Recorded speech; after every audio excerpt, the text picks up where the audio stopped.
Trains magazine author George Drury once wrote that the Baltimore and Ohio Railroad was everyone's second favorite railroad. Given B&O's status in the East as the R.C. Cola to the Pennsylvania Railroad's Coke and the New York Central's Pepsi, the remark may have had some merit.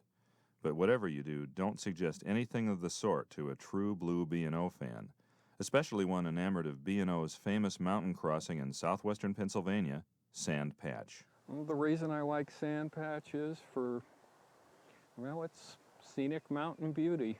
The water, evergreens, the hemlocks, etc. It's just a beautiful spot. If you love trains, if you love trainscapes, which I do, it's a beautiful spot.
The story of Sand Patch is not really the story of a place or even a piece of a railroad.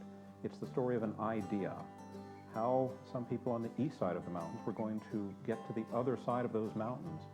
How a railroad in the 19th century was going to surmount what to them was an almost insurmountable barrier.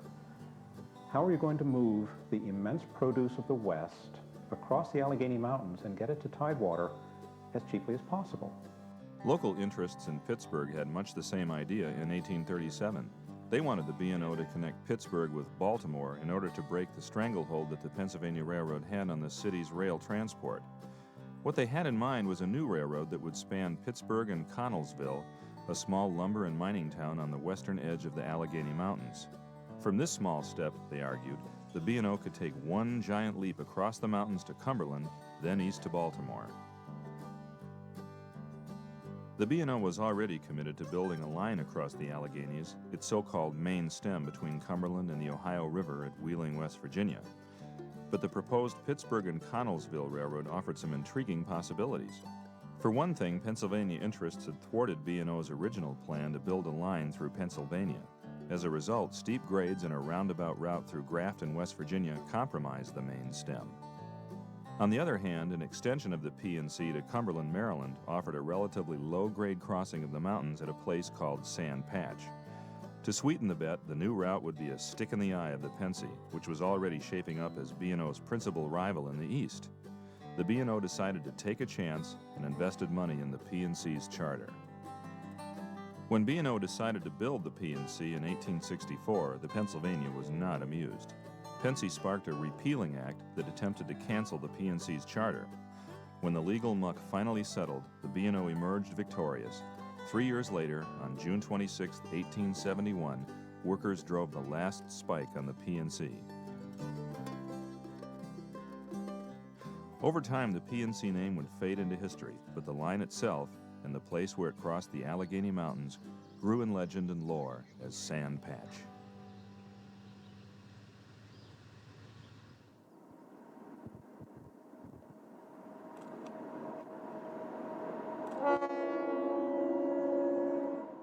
Sand Patch is 2 grades. The west slope between Connellsville and Sand Patch, which is the summit, and the east slope between Sand Patch and Cumberland.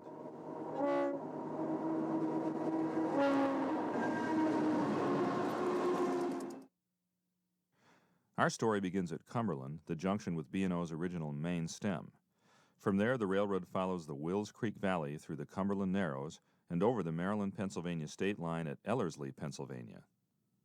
The line begins its ascent of the mountains at Hyman, site of the last Armstrong interlocking tower on the east slope of Sand Patch. From there, the grade stiffens as the railroad passes through Fairhope, then slices through Falls Cut Tunnel. Foley marks the spot where a third track joined the march to the summit in steam days. In its battle to gain elevation, the line snakes around the horseshoe curve at Mance. A mile later, it enters Manila before plunging into the 4,475-foot bore of Sandpatch Tunnel. Then the tracks crest the summit at Sandpatch itself, the summit of the Allegheny Mountains. Cumberland is still an operating hub for CSX. The B&O used it as their mountain citadel and as the engine terminal dispatching power for the Sandpatch line, the main line to Pittsburgh. There is still a large hump yard there that classifies eastbound freight mainly for CSX. Cumberland today is a mere shadow of its former self. There is still a back shop that does quarterly inspections, does a little bit of repair work for CSX diesels. There is still a section of the original roundhouse, but Queen City Station is gone. The city yard is gone. Most of the old B&O has been transformed into a very modern railroad facility, one that CSX is very proud of. The B&O's arrival in Cumberland in 1842 was no less an accident than its plan to reach the Ohio River at Wheeling. In the early 1800s, Wheeling was the preferred gateway for grain moving east from the Midwest to Tidewater at Baltimore. Wheeling also marked the west end of what was the shortest and least cumbersome passage of the Alleghenies between the Ohio River and Cumberland at the time, the National Road.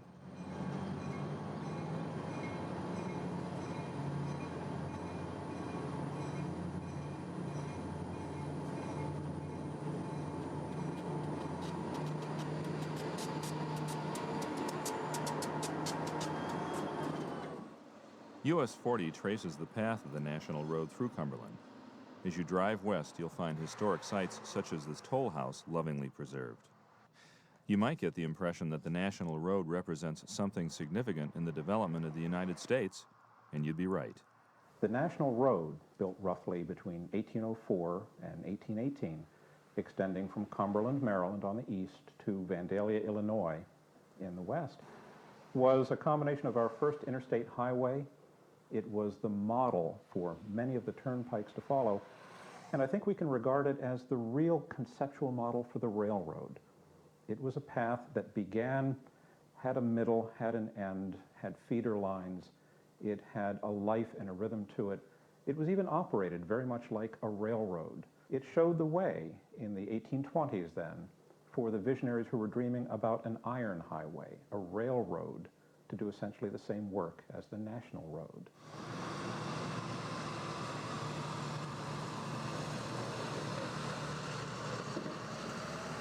One of the things that helps CSX move trains over its iron highway between Cumberland and Sandpatch is helper locomotives.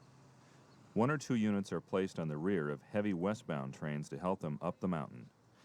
Until recently, helpers were attached at Hyman, a holdover from steam days. Now, helper crews wait at the old grade crossing shanty in downtown Cumberland until they receive instructions to help a train out of Cumberland. The power, for the most part, are older diesels, such as this EMD SD50, one of several hundred EMD diesels assigned to the Cumberland locomotive shops. Another holdover from steam days is ND Tower, more commonly known as Viaduct Junction. Opened in 1902, ND controlled the junction of the Sandpatch route to the right with the original main stem to Grafton to the left. After the tower was closed in 1996, a dispatcher in Jacksonville, Florida assumed responsibility for all movements through ND. The Narrows is the ultimate transportation corridor, a passage perhaps 100, 200 yards wide that at one time had 3 railroad main lines, the National Road and Wills Creek itself. Those railroad lines crossed in different places. One of the main junctions at the west end of the Narrows was Eckert Junction, where the rails of the Cumberland and Pennsylvania joined and paralleled the rails of the B&O on the north side of Wills Creek. On the south side of Wills Creek were the rails of the Western Maryland Railway, and before that, the Cumberland and Pennsylvania.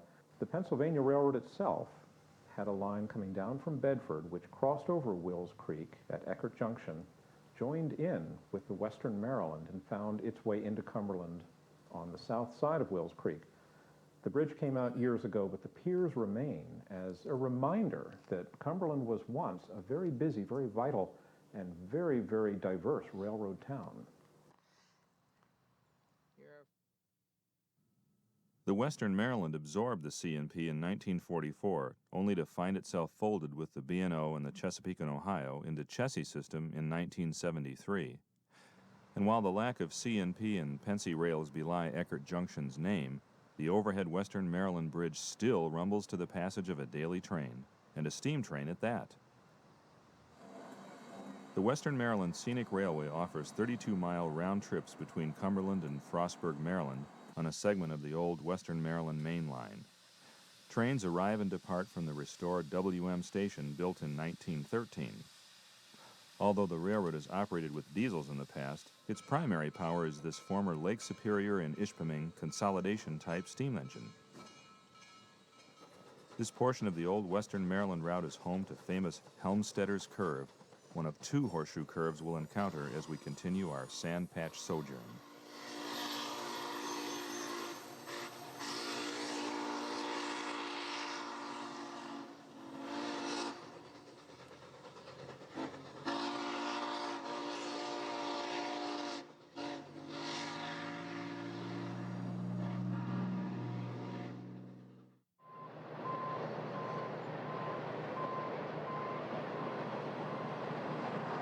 CSX does more than just cross from Maryland to Pennsylvania at Ellerslie.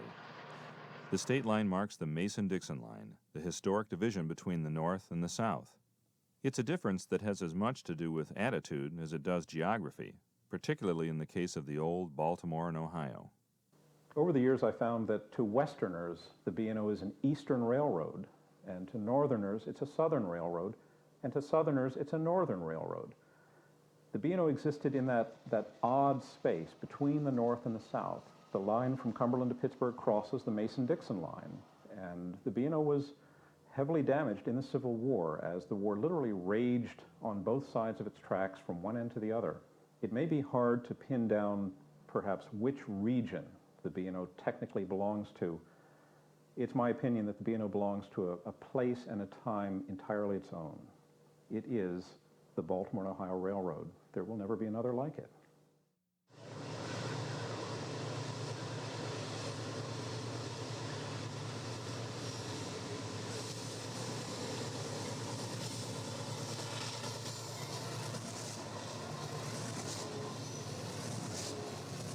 B&O's assault on the Allegheny Mountains out of Cumberland started out easily enough. There were perhaps 12 miles of fairly straight, fairly level, fairly open country up through the Wills Creek Valley, through the Narrows, and then turning almost directly north on the west side of Wills Mountain. That came to an abrupt end at the town of Hindman, where the B&O made a fairly quick left-hand turn and then faced the Alleghenies at their full force. Hindman was the base of the grade. It was the place at which the railroad turned from easy to ugly. Hyman's small-town facade belies its past as an important station on B&O's Sand Patch route. Hyman is blessed with almost 2 miles of tangent track, which made it an ideal place to couple helper locomotives to a stopped train. In steam days, Hyman could brag of water and fuel facilities, a station and a freight house, and an extra board that boasted 37 men. What's more, the Pennsy branch between Altoona and Cumberland also served Hyman, which allowed both railroads to interchange a lot of traffic in the steam days. Today, the only remnant of the interchange between the B&O and the Pennsy is the chunk of track under this pair of privately owned Chessie System cabooses. Nearby sits a B&O observation car, the property of Hyman's mayor, a former B&O employee. It's a long way from a day in September 1946 when the Pennsy handed off 146 loads and 23 empties to the B&O and received 183 loads and 28 empties back. Still, we wouldn't count out Hyman as a noteworthy part of CSX's operations on Sand Patch, not as long as Q Tower remains a manned interlocking tower at the foot of the grade.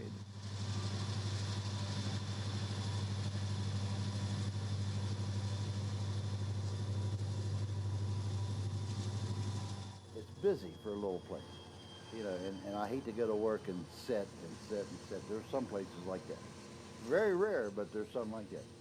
You know, and this place, there's always something coming or going, you know, and you got something to do all the time. But when you sit in a place for 8 hours and nothing happens of any significance, first you get bored with the job, and you know, and that's when you make a mistake.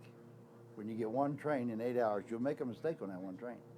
If you got 20 trains, you're on your toes because you know you've got to make the right decision. A rhythm is the main thing, you know.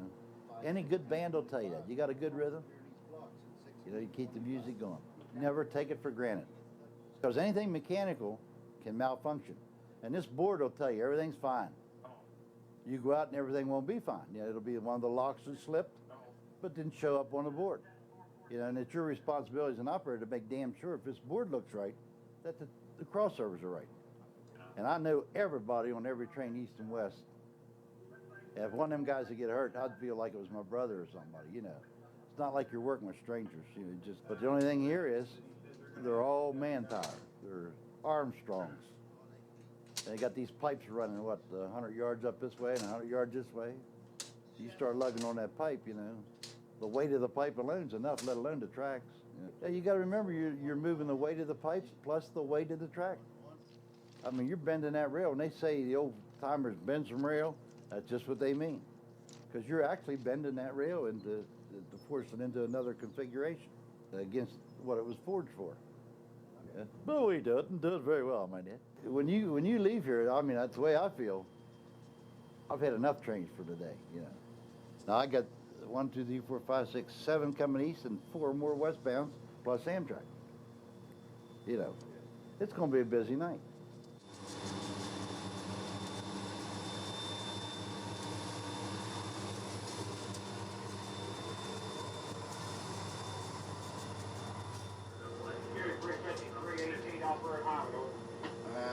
Hyman answering.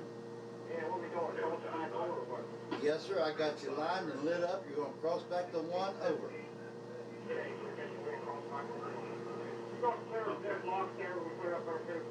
I certainly will, sir, and have a good trip.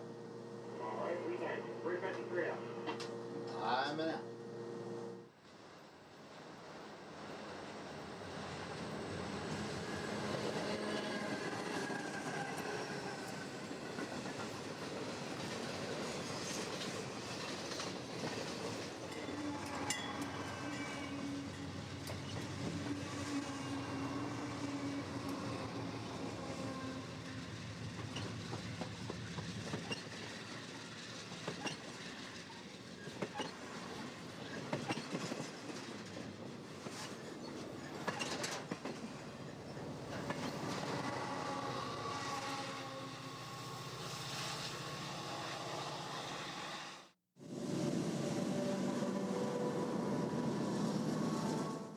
It's likely the crew on this westbound train takes the bridge at the north end of Hyman for granted. Sure, it's old, built in 1916 by the King Bridge Company of Cleveland, Ohio. But what about the fate of the original truss bridge that once carried the single-track B&O line over this same creek in the late 1800s? One of the constant struggles the B&O faced was as steam locomotives got larger, as freight cars got larger, as trains got faster, the bridges weren't sufficient. They continually had to enlarge the bridges, make them heavier, make the tunnels larger, where they could make the grades easier and the track heavier. So what do you do with an outmoded bridge? If you're the B&O, you recycle it as a farm road bridge. Of course, bearing the weight of the odd pickup truck or tractor isn't what you'd call heavy duty. So the bridge that the railroad yanked out 70 or 80 years ago not only remains in service, it stays in good shape, which isn't surprising given that this particular road bridge was developed and patented by Wendell Bowman of the B&O. The Bowman Truss Bridge was one of the first spans of its type made entirely of iron. This bridge was likely assembled in Bowman's Bridge Works in Canton, near Baltimore. It was an innovative design for its time, but as a B&O bridge foreman said in the 1920s, they have to be tightened up now and then. No matter, in an ironic twist of fate, the bridge that once carried B&O trains over Wills Creek now carries cars and trucks over the tracks of B&O successor CSX.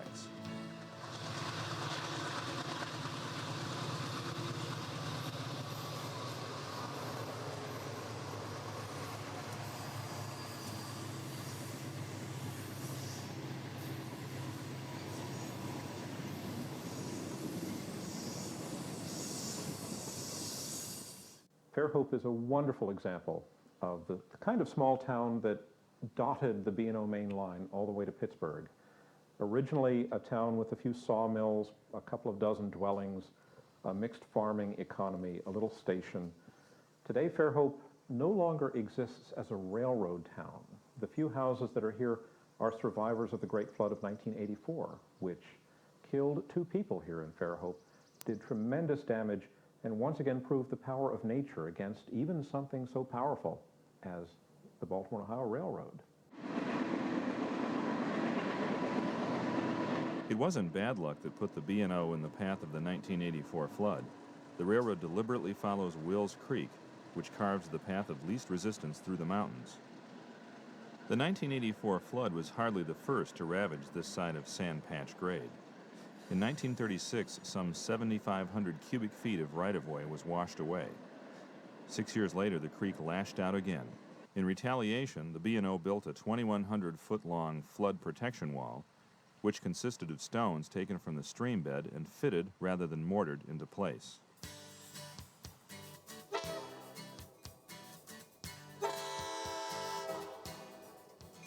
Even without the threat of floods, the railroad has plenty to contend with in Fairhope. East of town, the main line squeezes between the Savage Mountain foothills and the creek bed. At Fairhope, it enters a cleft between Savage Mountain on the north and Big Savage Mountain on the south. From here, things don't exactly improve, but the battle between the railroad and nature looks great from trackside.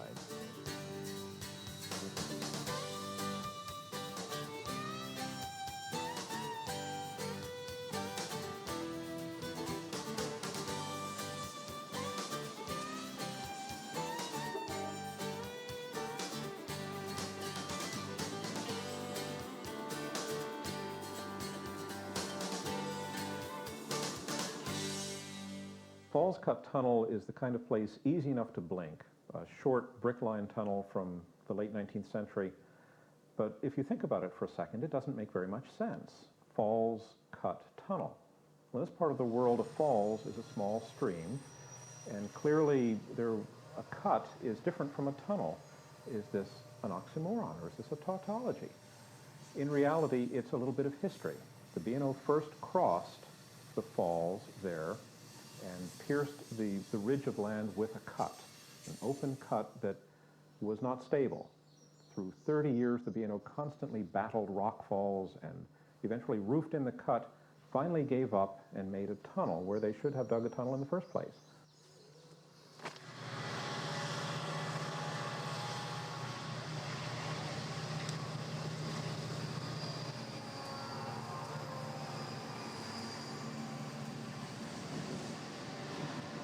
The railroad and nature may be in a perpetual standoff with each other, but the same can't be said for the railroad's relationship with the locals. The swimming at Falls Cut is great, especially if you like diving off the rocks at the west end of the tunnel. Otherwise, it's a good place to do what young adults have always done around swimming holes on a lazy summer's day: hang out, have something cold to drink, and listen to music. The local maintenance of way gang is happy to stop at the west end of the tunnel. It gives at least one young man the chance to examine the high rail device that allows these trucks to operate on the tracks. As for the crew, they're happy to enjoy the view of the scenery, of course.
Foley at one time in the late 19th, early 20th centuries was the site of an interlocking tower where the B&O began its third track all the way to Manila, just shy of Sandpatch Tunnel. 3 tracks were necessary as traffic grew through the late 19th century to allow the very much slower trains, the tonnage trains, simply have the time to make that mountain ascent while passenger trains and trains coming downhill used the other 2 tracks. One thing to remember, to keep in mind, is that this is a very difficult railroad to operate in winter. And on a clear spring day when the rail is dry and the sun is shining, you can get a heavy train up here without too much trouble. On a cold day in February, in the middle of the night, when it's snowing and sleeting and there are 2 feet of snow on the ground, that's when you need that third track.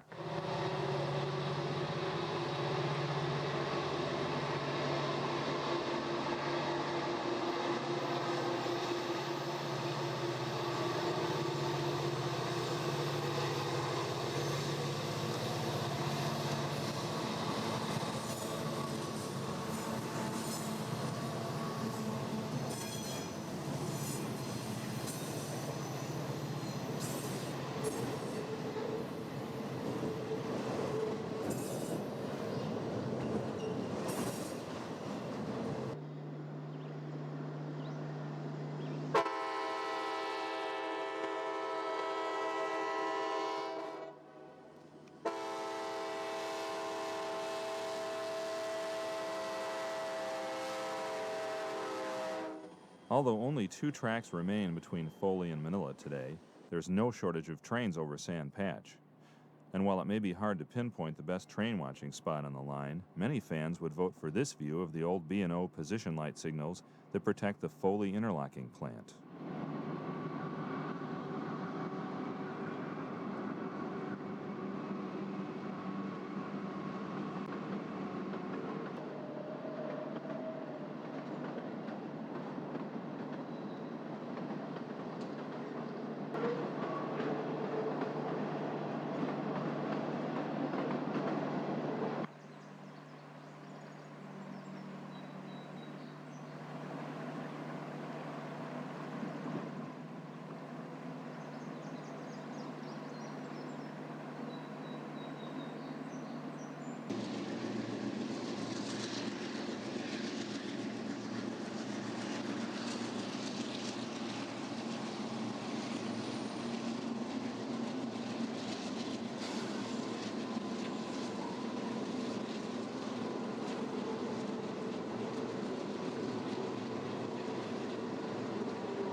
Freights aren't all you'll see at Foley.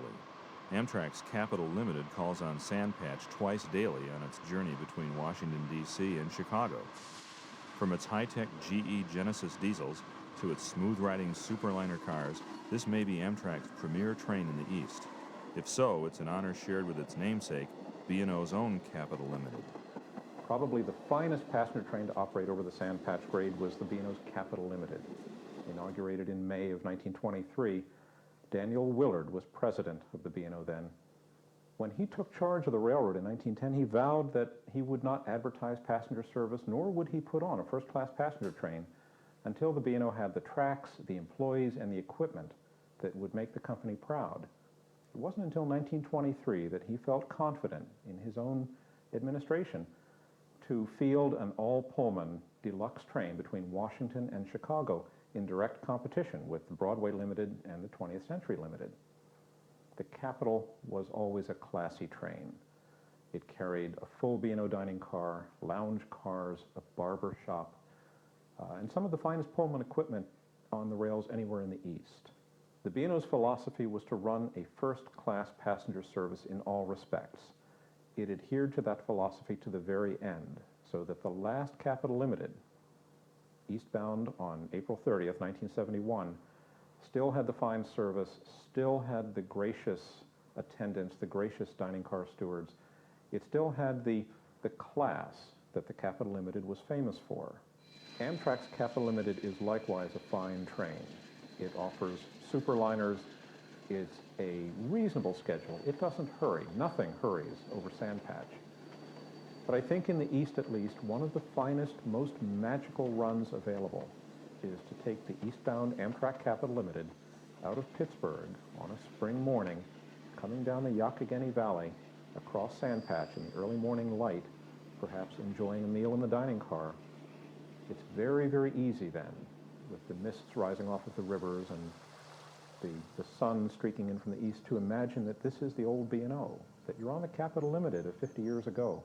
The same sights and smells and sounds, the same experiences, the same scenery. If the railroad's climb up the mountain is like a military drill, then Roddy is a brief parade rest.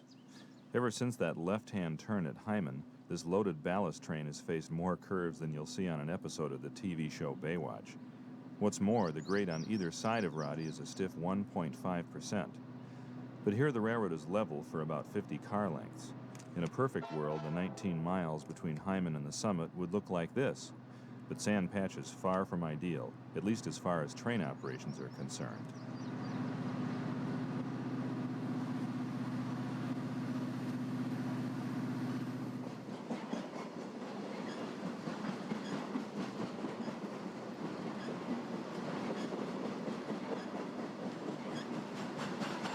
The ideal mountain railroad, if there is such a thing, begins steeply on either end and then gradually comes to a summit, so that in either direction, trains cresting the summit will be able to make brake applications and gradually get their trains under control on the downhill side.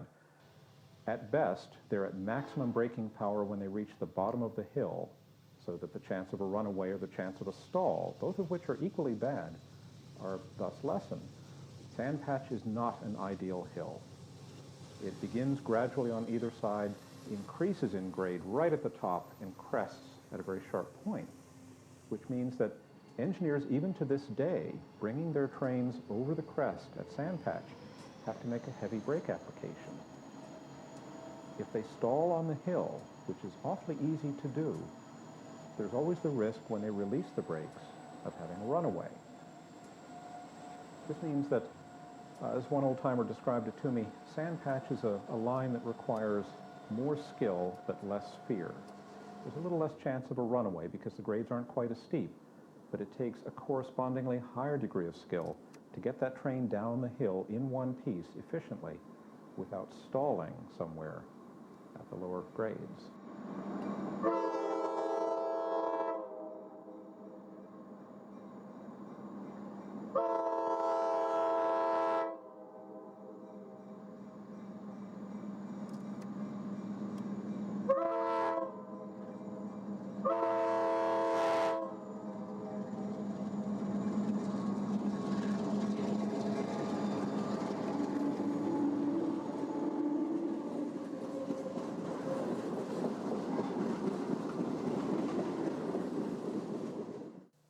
perhaps less well-known features of Sand Patch is the horseshoe curve at Mance.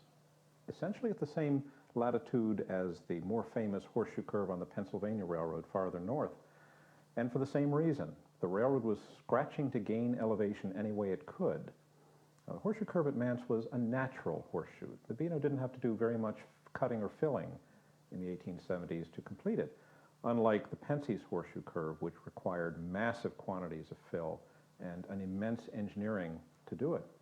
This one was simply carved out of essentially the end of the Wills Creek Valley as the railroad looped around in an almost perfect horseshoe, at one point coming within 600 yards of its other line. Mance is also where the grade on Sand Patch increases dramatically. Instead of running at 1% or 1.5%, the grade from Mance to the summit gets close to 2%.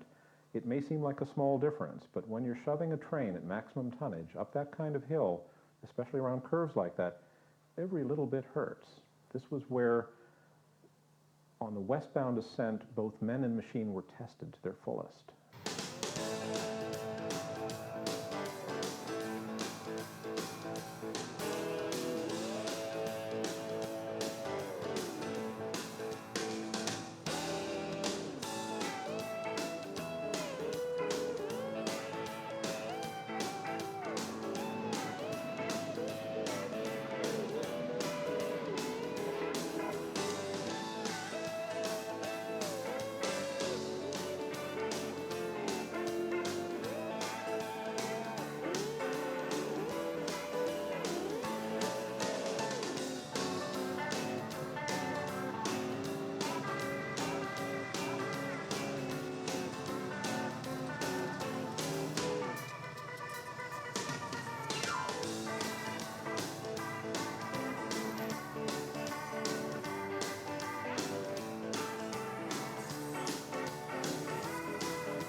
If Mance is a horseshoe hung on the side of the Allegheny Mountains, then this old house is the nail that holds it in place. What it's doing here is another question. Some say it used to be a general store, others a post office.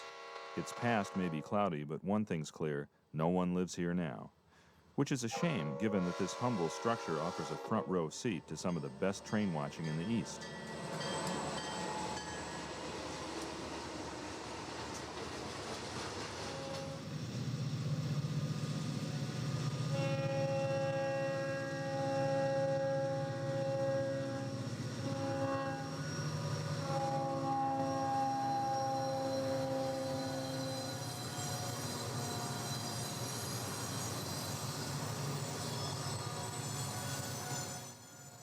Although CSX and Conrail can both claim horseshoe curves in Pennsylvania, the old house at Mance is worlds apart from the Horseshoe Curve National Visitor Center to the north. Still, Sand Patch does host a place where visitors and local rail fans gather to watch trains.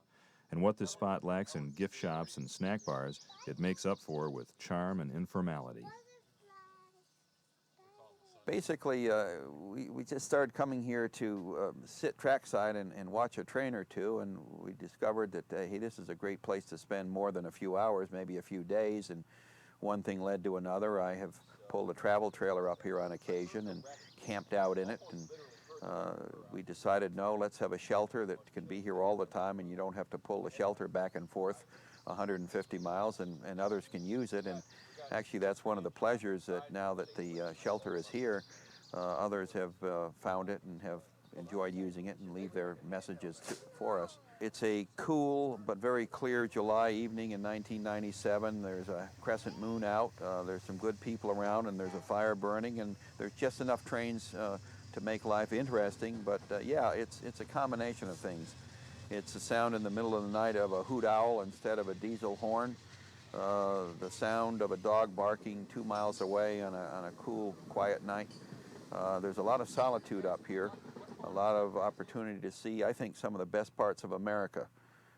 Good people, good scenery.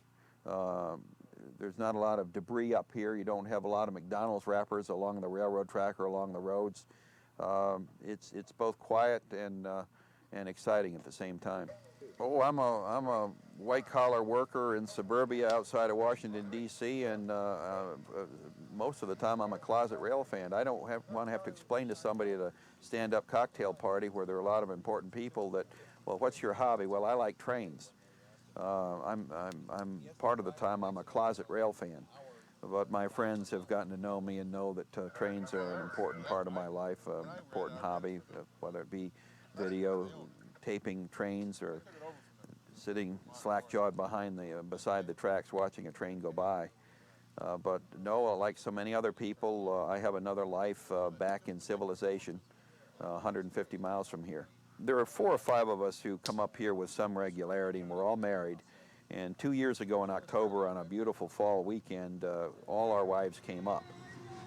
They brought up tons of food. I think to a person, they were all humoring us, each humoring their husband.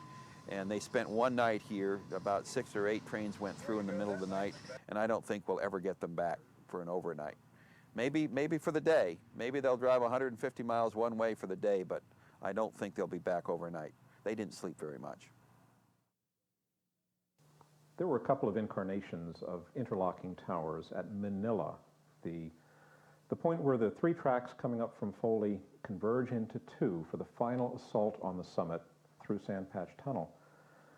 GR Tower, the call letters, the telegraphic call letters, at first was a classic turn-of-the-century wood interlocking, replaced in the teens by this very nice brick interlocking tower, which was demolished in the 1950s when, with dieselization, they didn't need those 3 tracks any longer. The B&O took out the 3rd track, converted the interlocking at Manila to a remote-controlled interlocking from Sandpatch Tower just on the other side of the tunnel. At Manila, the grade stiffens to almost 2% as trains approach the eastern Continental Divide. Even Wills Creek is given up and petered out, leaving the railroad to enter a cleft in the mountains formed by Flaherty Creek. The tracks climb the southeastern side of a ridge until they reach the first sign that they're close to the summit, the east portal of Sandpatch Tunnel.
Some tunnels on the B&O Railroad had reputations greater and nastier than others, and out of them all, perhaps Sand Patch was the worst.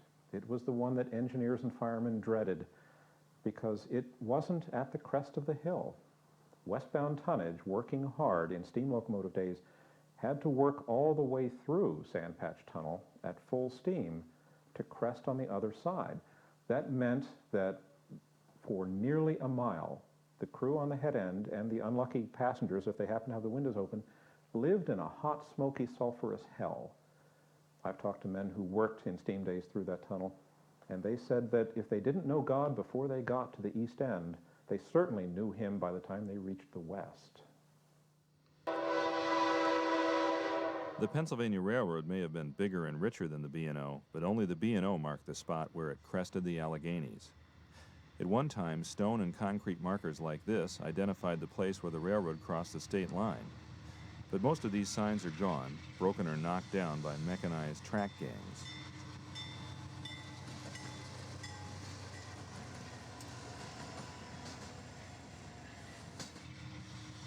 There's not much chance anyone will accidentally knock down the manual interlocking tower at Sand Patch, also known as SA Tower.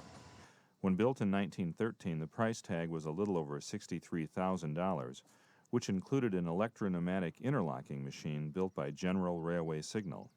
Sand Patch was never a place of importance for the B&O in terms of engineering or of scenery or of traffic, but it was always a vital spot on the railroad in terms of operations. To this day, trains approaching from the west, ascending the grade from Keystone, and especially trains ascending the grade from east, from Cumberland and Hindman, almost seem to breathe a sigh of relief. This is still very much a summit. It's very much a place that is hard fought, hard won, and when the railroaders get here, by God, they're glad.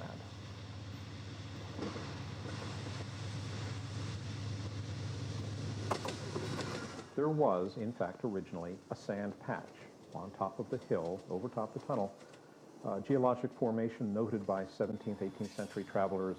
It gave the place its name. The town of Sand Patch, a few dwellings and perhaps a store on the common road that originally crept over the hill, moved down to the railroad in 1871 when the B&O opened this line. As late as 1910, you could climb off a passenger train at the humble Sand Patch station and spend the night at the Hotel Farmer, located next to this white frame house on the north side of the tracks. When the B&O decided to expand, the hotel and station were torn down. Only the house survived, a tin roof monument to what was once downtown Sand Patch. Mind you, the loss of the Sand Patch station and the Hotel Farmer aren't the only changes Sand Patch has witnessed over the years. And given recent events, it's unlikely they'll be the last. On June 23, 1997, CSX and Norfolk Southern asked the U.S. Surface Transportation Board to approve their joint acquisition of Conrail. According to CSX, the restructuring will create a 23,000-mile railroad that will bring balance to the Northeast.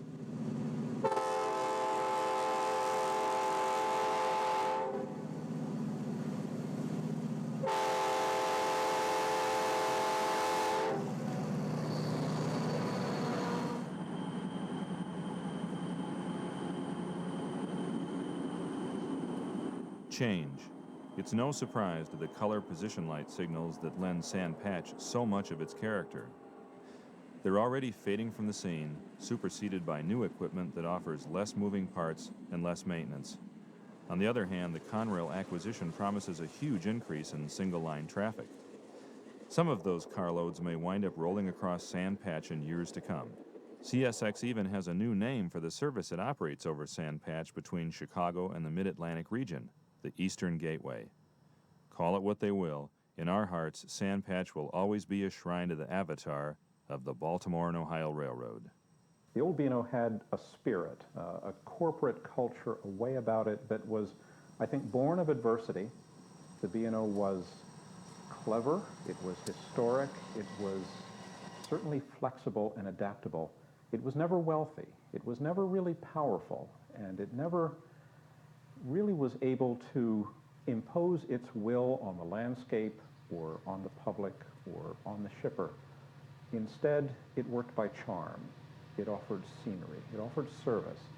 It offered a fairly roundabout way through the Alleghenies that took a little longer and was very much harder. Sand Patch was a tough piece of railroad to run right from the very beginning in the 1870s.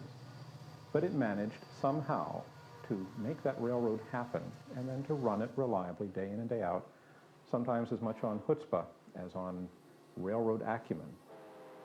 That spirit, I think, is what makes Sand Patch a special place today.